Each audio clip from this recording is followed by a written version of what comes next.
Botany ডিপার্টমেন্টে আমার সবচেয়ে মজার লাগে হচ্ছে এই প্র্যাকটিক্যাল ক্লাসগুলো। যে দেখেন আজকে প্ল্যান্ট প্যাথোলজি প্র্যাকটিক্যাল ক্লাসে আমরা পর্যবেক্ষণ করেছি মরিচের অ্যানথ্রাকনোজ রোগ। এই রোগের কারণে মাঠ পর্যায়েও মরিচের অনেক ক্ষয়ক্ষতি হয়, এমনকি সংরক্ষণের পরেও ব্যাপক ক্ষয়ক্ষতি হতে পারে। এই রোগটি প্রধানত কলেজিডিয়াম গণের বিভিন্ন ছত্রাক দ্বারা সংঘটিত হয়। এই রোগের ফলে ফলের গায়ে ছোট ছোট গোলাকার পানি ভেসা দাগ তৈরি হয়।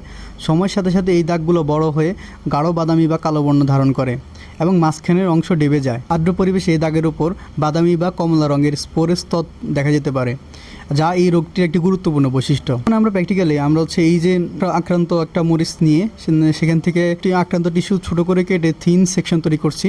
এই সেকশন যত পাতলা হবে ওর ভিতরে অংশ তত স্পষ্টভাবে দেখা যাবে। ফ্রেঞ্চ ফ্রাই টাইপের আলুর ভিতরে মরিচের অংশ ঢুকিয়ে তারপরে এবার স্লাইস করা হয়। থিন সিক সাইডের মধ্যে তুলে কটন ব্লু বার করে কভার স্লাইপ দিয়ে ঢেকে দেওয়া হয়। বিশেষ করে ফাঙ্গাস জাতীয় প্যাথোজেনগুলো পর্যবেক্ষণ করার সময় অবশ্যই কটন ব্লু ব্যবহার করতে হয়, না হলে মাইক্রোস্কোপগুলো নষ্ট হয়ে যাওয়ার সম্ভাবনা থাকে। লো পাওয়ার অবজেক্টিভে প্রথমে আক্রান্ত টিস্যুর সামগ্রিক অবস্থা দেখা হয়, পরে হচ্ছে হাই পাওয়ার অবজেক্টিভে গেলে কলেজিডিয়ামের অ্যাসারভিলি দেখতে পাই, যা একটি কুশন বা তুলোর মতো ফুটিং বডি। অ্যাসারভিলার মধ্যে থেকেই অসংখ্য কনিডিয়া বা অ্যাসেক্সুয়াল স্পোর উৎপন্ন হয়। এই কনিডিয়া সাধারণত এককোষী, স্বচ্ছ, মসৃণ এবং লম্বাটে বা সিলিন্ড্রিক্যাল থেকে ফিউজিফর্ম আকৃতি হয়ে থাকে। অনেক সময় অ্যাসারভিলার চারপাশে স্যাটাই নামক গাঢ় বাদামি বা কালো শক্ত সূচের মতো প্যারেন্টস দেখা যায়। এই স্যাটাই উপস্থিত থাকলে কলেজিডিয়াম শনাক্ত করা আরো সহজ হয়ে যায়। আজকে প্র্যাকটিক্যাল ক্লাসের মাধ্যমে আমরা হচ্ছে আক্রান্ত মরিচ থেকে কলেজিডিয়ামের বৈশিষ্ট্যপূর্ণ গঠন, বিশেষ করে অ্যাসারভিলার, কনিডিয়া এবং হচ্ছে স্যাটাই মাইক্রোস্কোপের সাহায্যে পর্যবেক্ষণ ও শনাক্ত করেছি। প্ল্যান্ট প্যাথোলজি রোগ নির্ণয় এবং গবেষণার ক্ষেত্রে এই ধরনের মাইক্রোস্কোপিক আইডেন্টিফিকেশন অত্যন্ত গুরুত্বপূর্ণ একটি ধাপ।